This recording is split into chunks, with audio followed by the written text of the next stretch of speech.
Hi guys! I hope this works. I hope this works too.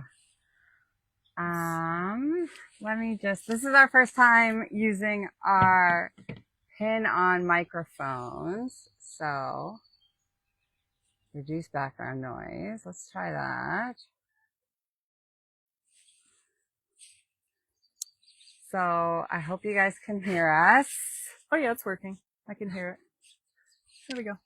We're good. Okay. Nice. We're sitting in Amy's garden today. Yeah. You can see some of it behind us, but yeah, just thought this is the time of the day before it starts raining, so we wanted to kind of catch it. Yeah. It's been a rainy couple days. It's definitely been a rainy June. Definitely. I mean, as a gardener, I don't want to complain. Not too much, but we need the heat too. We need the heat and we need the sun. So.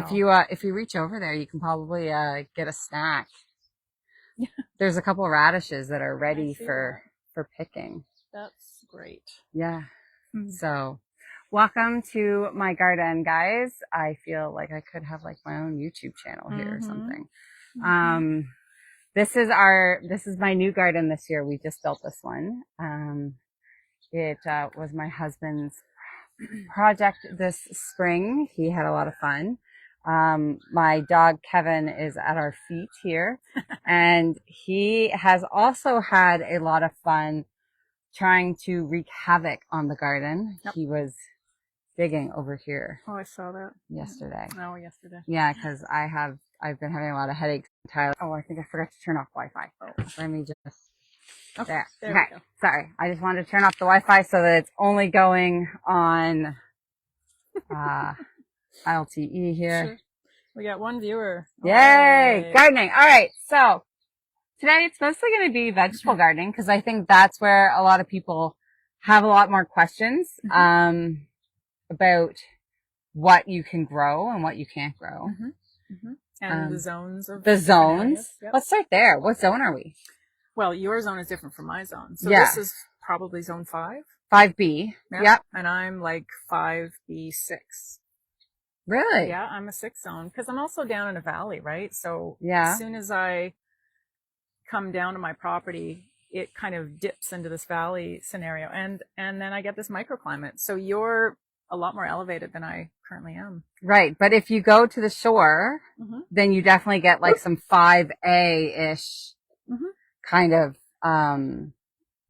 behavior. Yeah. Climate. Yeah. And the winds are a lot stronger. Oh yeah. And the snow takes a lot longer to melt. Yeah, exactly. The frost is a lot more, comes a little bit later into the spring, and it comes a little bit earlier in the fall too. So that 5A out by the coast. I know like my in-laws, they're definitely like a little bit later than we are for sure. Oh yeah, and they're way out east, right? Yeah. And then we did raised beds too, and that right there just even like accelerates things a little bit more as well. Right? Yeah. So you're not dealing with ground temperature necessarily. Yeah. We have a mix at home where there's raised beds and in-ground, and it's comparable. Like our garden isn't half as large as yours. Yeah. We just are behind, and the temperature is even more. But yet you're a 6. But yet I'm a 6. Yeah. Yep. Yeah. Ish. I'd say there's like right between. It used to be a 5A zone, and because of climate change, it's shifted. Yeah. Lovely. Yeah. So go ahead.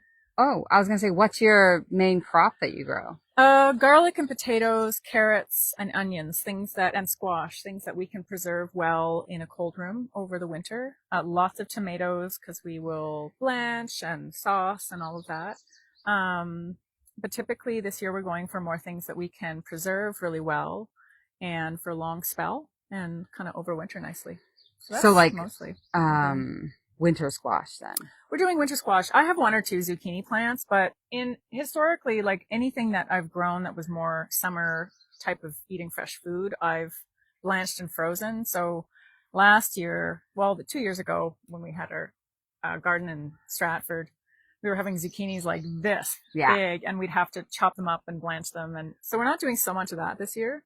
And we're not even doing a whole lot of lettuce and greens to eat right away. Right. We're just doing a lot of stuff that is going to preserve well, and lots of hot peppers. Hot peppers. Rick loves hot peppers. Wow. So we have like 25 hot peppers. Right. Yeah. 25. Yeah, about that. Yeah. Yeah. About that. Spicy. Yeah. He makes hot sauce and pepper sauce and things like that. Spicy. Yeah, it's good.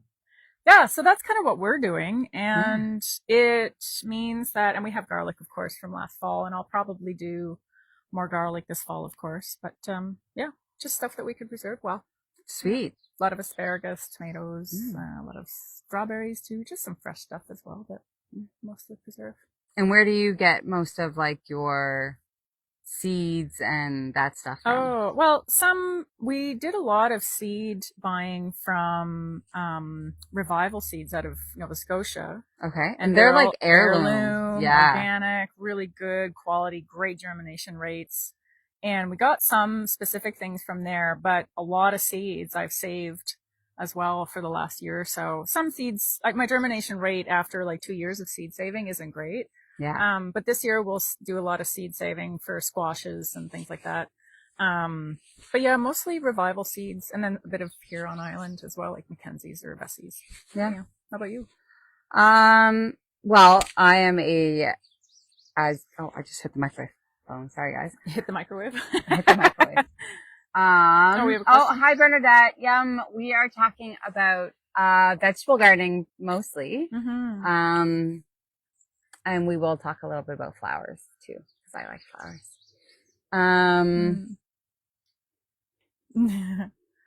Good. And I am mostly a Vessie's girl. Yeah. You're pretty into them. I'm very much so Vessie's is located out in York. So just you head out the highway 2 towards Mount Stewart. Just past Jules, you take that road, the York Road, to the left there, and you head up, and yeah. Yeah, it's a great spot, and historically it's been an island business for decades and decades. Yeah. My uncle, who was a farmer for decades, he swears by Vessie's. Yeah. So if they're good enough for Uncle Ian, and if he swears by them, then I'll take his word on it. Oh yeah. Yeah. That's very familial stuff to a lot of generations of gardeners. Oh yeah, for sure. Pretty cool. And they all come from farming background and multi-generational. Exactly. It's pretty great. Yeah. Super reliable. Yeah. So what we have going is, behind us, we have radishes, and then we have beets, and then we have carrots and lettuce and some green onions.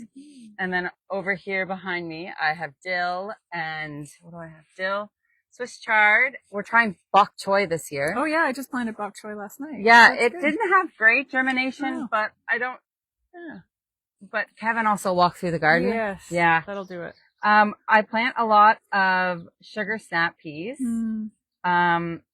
purely for the kids to just snack. Like, I don't plan to use any sugar snap peas in any recipe. And I have like that bunch over there is very prolific. I might have planted it too densely. But they are purely just for the kids to snack on. Great. Just like they can just be out here playing in the backyard and need a little bite to eat, and they can just come and eat peas. I don't care. Super. As long as they don't pull them out of the ground. Yeah. Your broccoli looks good too. Our broccoli is already producing heads. So this is one of the things that like, I'm like, people on Ask PEI, I'm like, don't come at me, but I use my mechanical room as my seed starting room because I have an oil furnace and it gets so warm in there. Yes. Just because oil furnaces are, very, inefficient. Oh yeah. They're very inefficient. And so the mechanical room gets super, super warm. So I use that to start my seeds, and it is easily like 75, 80 degrees in there. I don't know what that is in Celsius. Enough. It's so warm in there, and I just hang some lights, and I got racks in there, and all my seeds get started. My broccoli is already, actually it's broccolini. Yeah. But it already has little small heads on it. I like the netting you've got on there too. If you have any cabbage, I've never had any moths. Oh wow. Tyler was just being very engineering and getting ahead of the potential cabbage moths. Good. Yeah, and we did hoops on this as well. Yeah.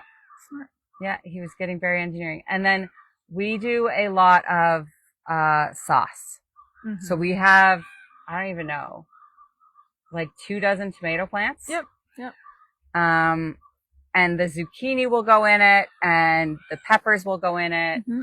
onions, and so much tomato, and we'll eat sauce for a while. Sauce for months. Yeah, we're the same, and it's really nice. It's yeah. good to have it. And the kids know that it's like half zucchini. Yeah. Yeah. But that's perfect. Yeah. That's great. But if you don't blend it up, they won't eat the zucchini. But if you blend it up, they know it's half zucchini, and they still eat it. It just tastes like tomato sauce. I know. It's easy. I know. And then we have zucchini. We have so many cucumbers. So I'm sorry, you won't have to feed my kids cucumbers. No. That was good because I only did like 2 cucumber plants. Yeah, I did like 10. Yeah. Yeah. Yeah, we went light on the cucumber this year. Yeah. And then peppers. I did snacking peppers. Mm-hmm. No spicy peppers. No spicy peppers. And honestly, I just buy like little mini peppers at the grocery store. They're great. And then I just have the kids eat some peppers, and then we plant the seeds. Yep. That's great. Do you freeze your seeds first? I do not. So I have, I've done a few methods of seeding. Mostly though, I found that the freezing, some seeds it'll stunt them for germination the next season. So I've actually just air dried them and then stored them appropriately. But I found freezing with some of them have not really germinated well the next year. So I had mixed results myself. I tried to save seeds last year, and I just molded them. They just went moldy on me. Really? I'm not. But again, I don't know. I also just forgot about them up on my thing, and I just forgot about them. And then when I went to look at them, they were moldy. Yeah. But I probably just got distracted and. Right. Yeah. If they're too humid, it's like, what else do I have going on? Yeah. What are you doing? What am I doing? Watching your seeds dry all day? I know. Like what? Yeah, no. So Bernadette, I had mixed results with freezing. I found that, especially with heirlooms, they didn't like being frozen. My tomato seeds, I've always just air dried and kept them out of the sun while they were doing that. But no, I've had a better results air drying them and just doing them the old-fashioned way than freezing myself. Same with my mother-in-law, and some of the tomato plants that I have are from her, like multi-generational from hers that she's had for a couple of years now. And again, she just dried them and stored them. Yep. Yeah, no freezing. No. There are some things that really do better though. Like I think poppies. Really? I think are ones that do better with being frozen. Yeah, interesting. I'll try that because that's my favorite flower. So I have never done poppies. I didn't have great luck with my garlic this year. Really, eh? Yeah. I see your small patch up there by the cat. Only half germination on them. Yeah. Is that the music garlic I gave you last year? Some of it was yours. Some of it was yours. Some of it was garlic from my aunt. Yeah. Mine is gangbusters. Yeah, no, mine's not. Oh, interesting. You know, you can do a spring plant if you want to. Yeah, I just no. We were busy. Yeah, no doubt. Building this. But garlic it's actually a good point to bring up. Garlic can be planted twice a year. So you can plant it in the fall and it'll come up in the spring and do its thing. But if you wanted to do a late fall garlic, you can plant it in the spring the same way. And then you'll have like an October, November. Yeah, the hard neck versus the soft neck garlic. Versus, like some of them give more scapes than the others. So that's one thing to look at it. But I've often done like a double garlic year. Which is actually, I enjoy that because I still have garlic that I've, seeded last year and we're still eating it and I reseed it anyway. But they say you can't plant garlic in the same spot twice too. You should keep rotating locations. I've never heard that. Yeah. But that's like it again, give and take. Like I've planted garlic in the same spot several years in a row. And that's fine. Yeah, that's a lot of planning. A lot of rotation. Yeah. No. Yeah, I'm excited this year for trying some new stuff. Like we're trying watermelons for the first time. Those are great. That's fun. Those are exciting. Are you doing them over there? No, they're right here in the middle actually. Oh, ho, ho, ho. Because this is little bed in the middle Yeah. is more protected. It's in the middle. Right. Is it sugar? Are they sugar babies? They are sugar Yeah. babies. So I grew those in my greenhouse a couple of years ago, and they're great. If you get them, like they'll be a nice size. They're lovely. Mm.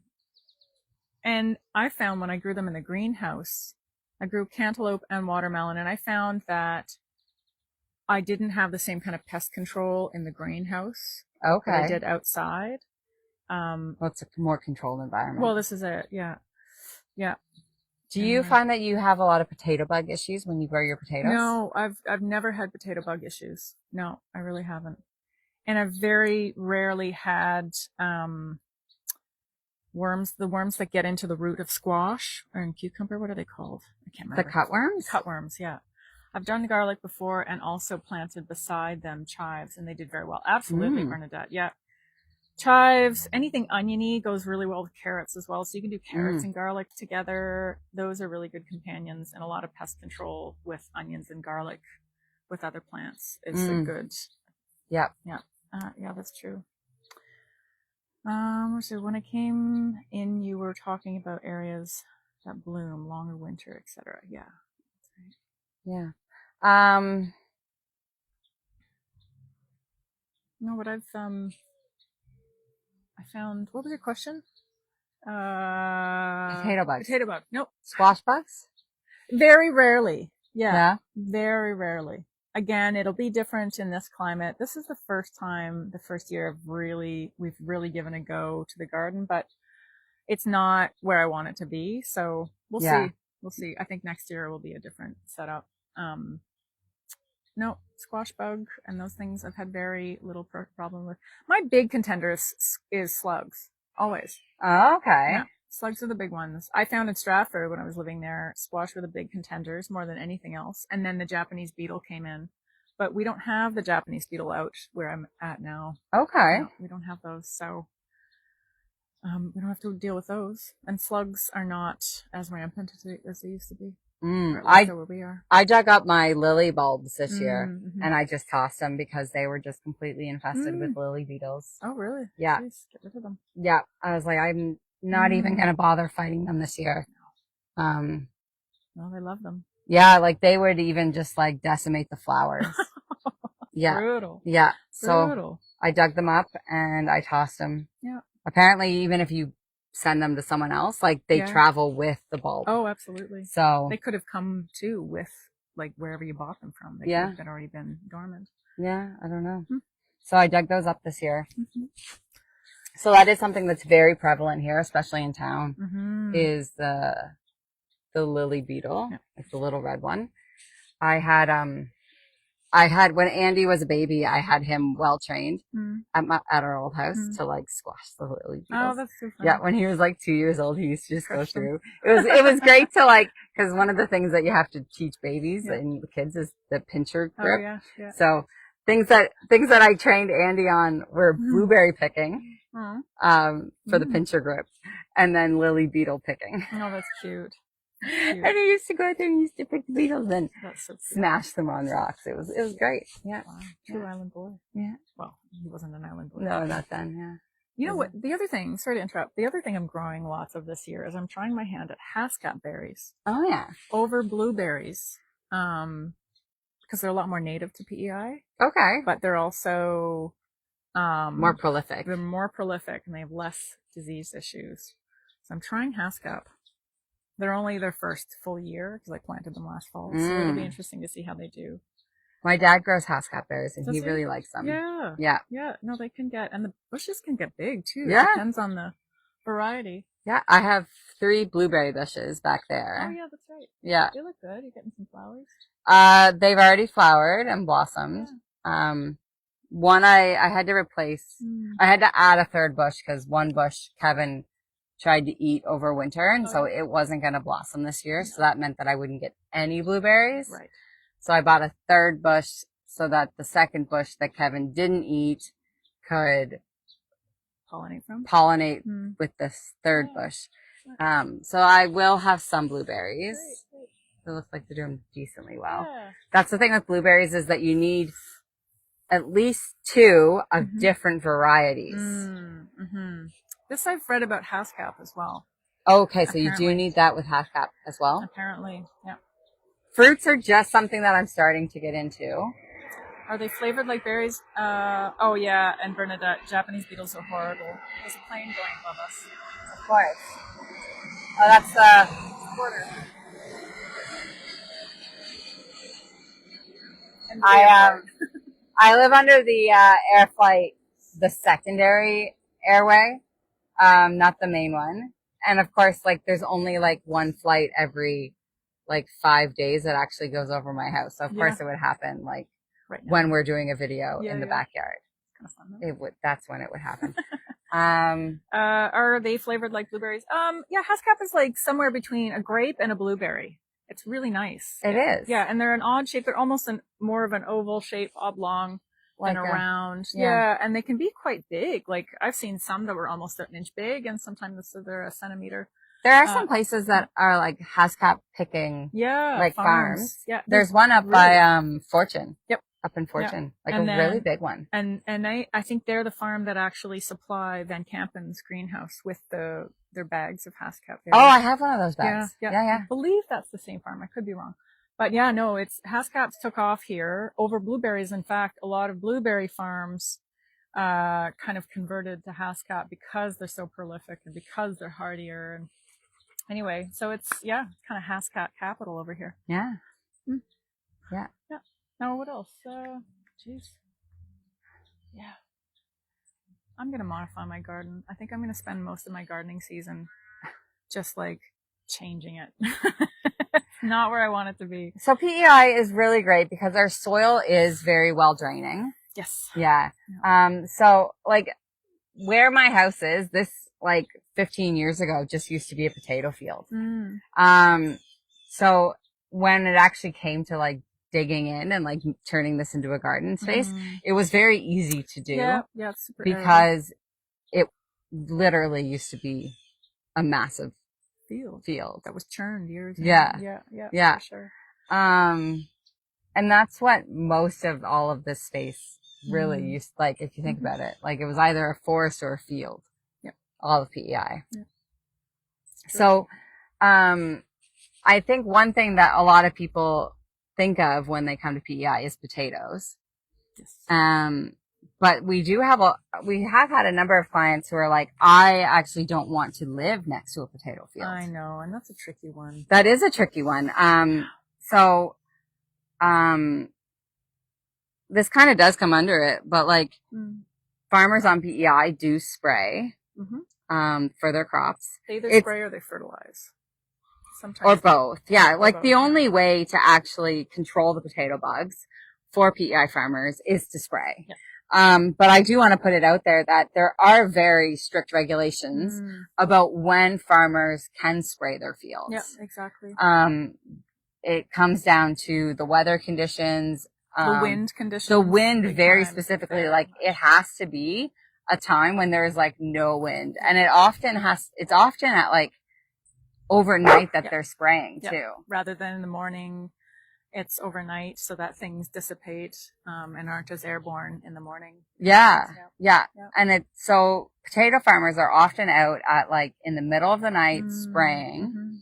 And they do often give their neighbors like a heads up that they come out and say, hey, the weather's supposed to be, really good for us to spray overnight. Just so you know, you might want to close your windows. Right. Yeah. So most potato farmers are pretty good, especially if they know that like you're conscious of that. So that's something to keep in mind, but they do spray for the potato bugs because it is one of the only ways that they can control the potato bug. Yep. In fact, I think it is the only way. Yeah. So I know for us, there's only one major farm. It's, Danco, I think is one of the farms that's next the tulip. To us. Yeah. They are between myself. Remember Irene's place? If you're going up the hill, there's like that big field. Our property ends and there's a big field. Anyway, so they're potato fields. And,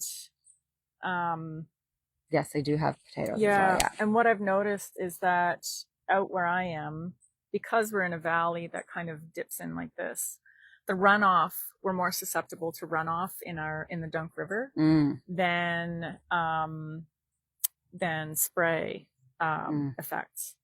And they're fairly sheltered. The fields are fairly sheltered between like Irene's place and my place. There's a big, bank of trees between our places in the field. But that said, we're always on the lookout and monitoring our water table because any fertilizer or spray that gets into the fields is going to run off into the water, into the dunk.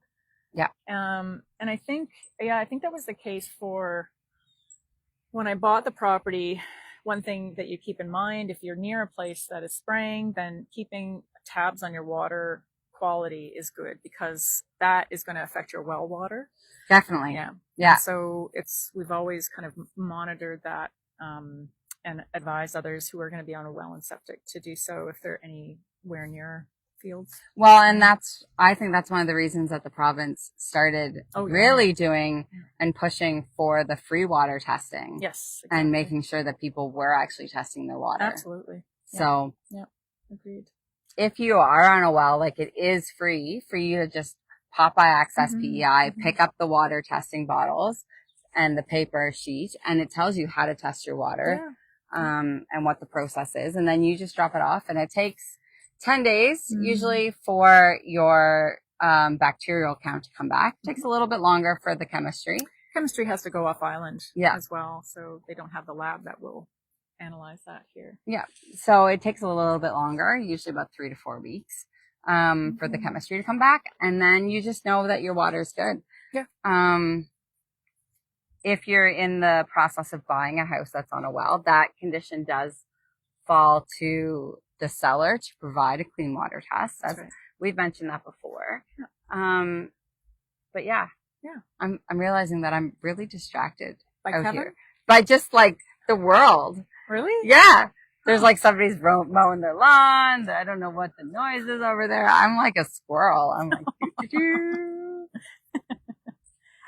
Yeah. So I had a list of things. I had topics. Let me just check my laptop here real fast.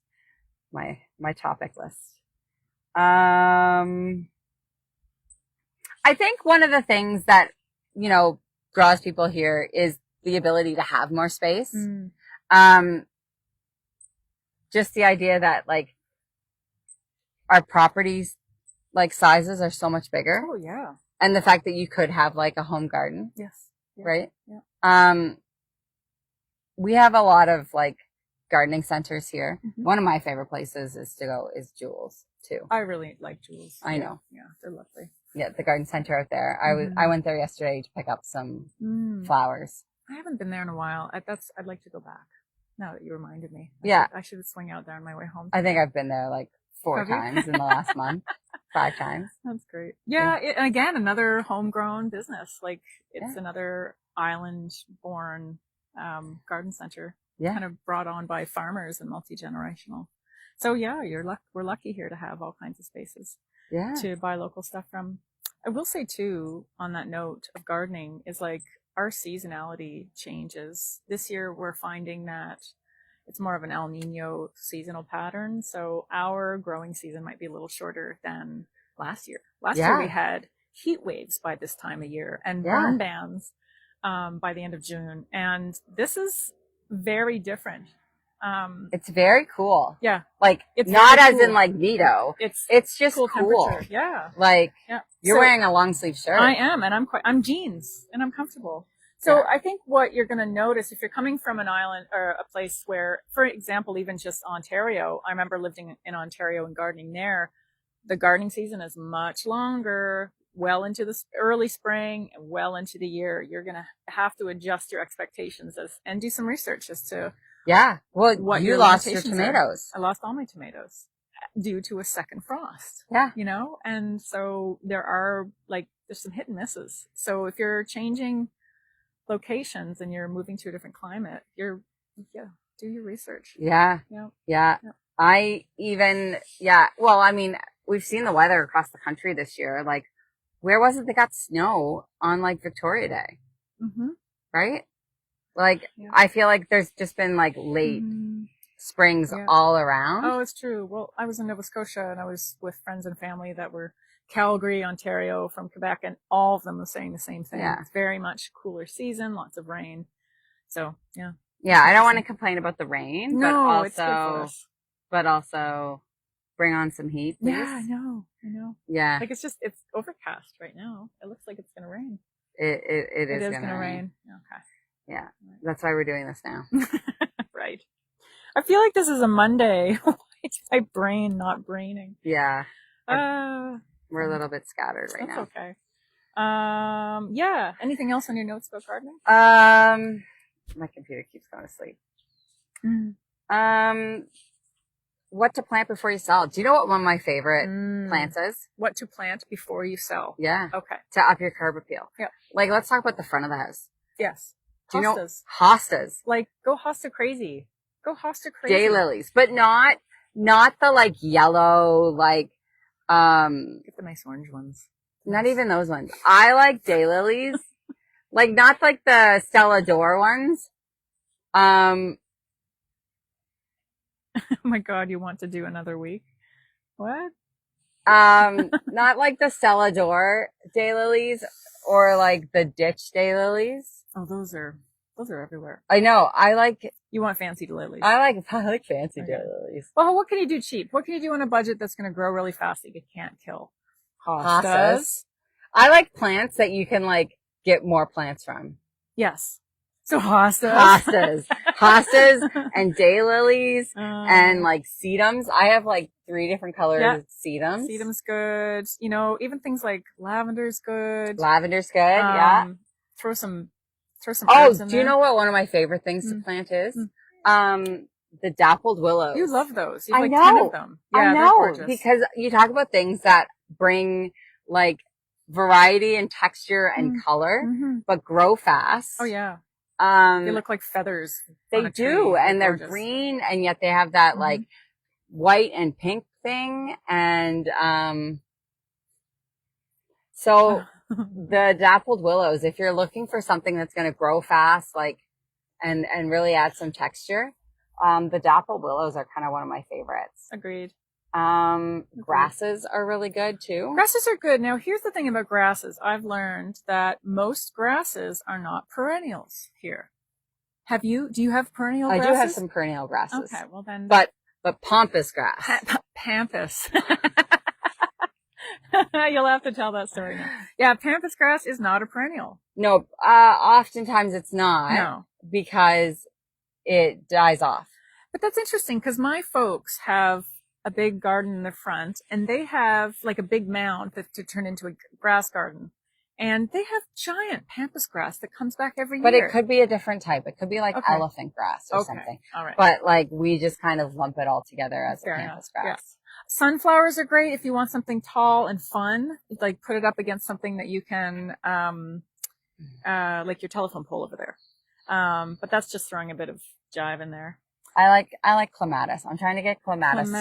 Clematis. Yes, they're finicky, but that's okay. They take a while, right? Yeah. They just take a while. Yeah, but you can throw plants in there that will do well. Like even your nasturtiums, they'll do great. This is my first year growing nasturtiums. Really? They look good. They look healthy. Thanks. Yeah. Thank you. Good. Yeah, I used to call them nasturtium. I didn't say it right. Nasturtiums? Something like that. And that's an edible flower, and it's good pest control.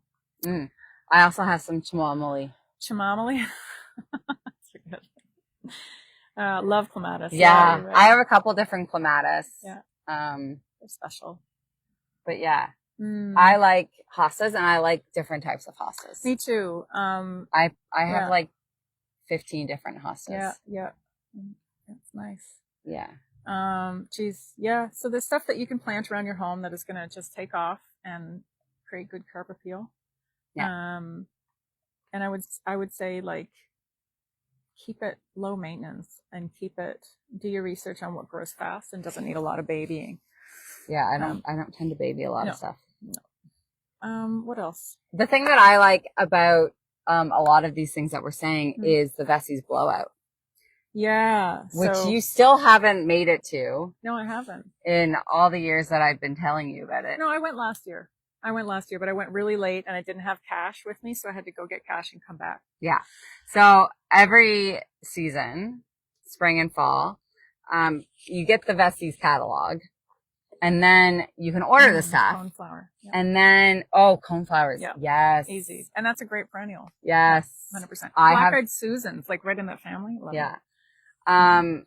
So the Vessies catalog, and then everything that they have left over after they've sold everything, they take it to their warehouse over in the airport industrial park, and Beside the airport. Yeah. And they sell it in a blow off. And people line up like it's a rock concert. Yeah, it's the rock concert for gardeners. And I only spent $100. No, I didn't even spend $100 this year. And you have to bring cash. You have to bring cash. Yeah. We get there a little bit early. We didn't get there as early this year. Because last year you were there. I got a text from her going, "It's 6 a.m. You coming to?" No, it wasn't 6 a.m. Yes, it was. No, it wasn't. It was like 7:30. It was 7:30 when I read your message. Yeah. Anyway. Yeah. It is starting to rain here, guys. Oh, no. So we are gonna have to say goodbye. But coneflowers, yes, amazing. We love coneflowers. Yep, exactly. Ditch flowers are out in bloom right now. Lupin City. Lupins, over here. yeah. So beautiful. The phlox as well. They're all out. It's a beautiful time to be on PEI. Yeah. Fireweed's out. It's good. And soon, well, lilies aren't as prevalent here. When I was in Ontario, lilies were all through the ditch, but I haven't noticed them as much here. No? That's just me. I'm not looking for them.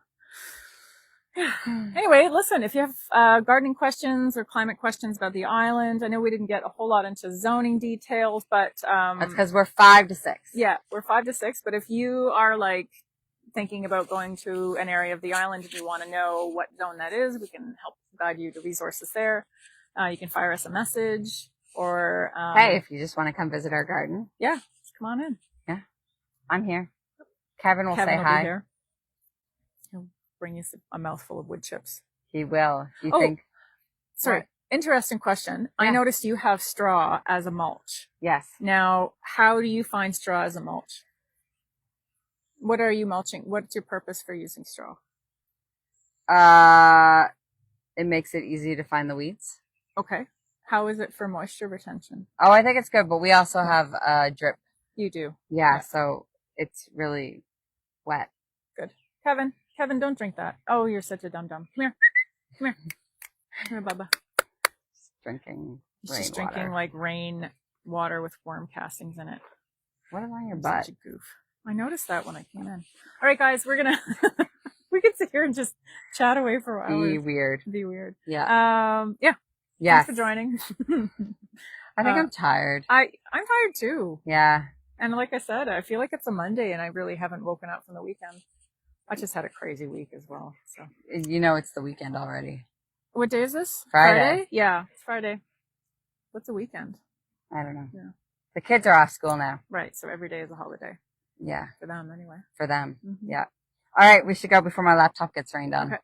Sounds good. All right. Bye. Bye, guys.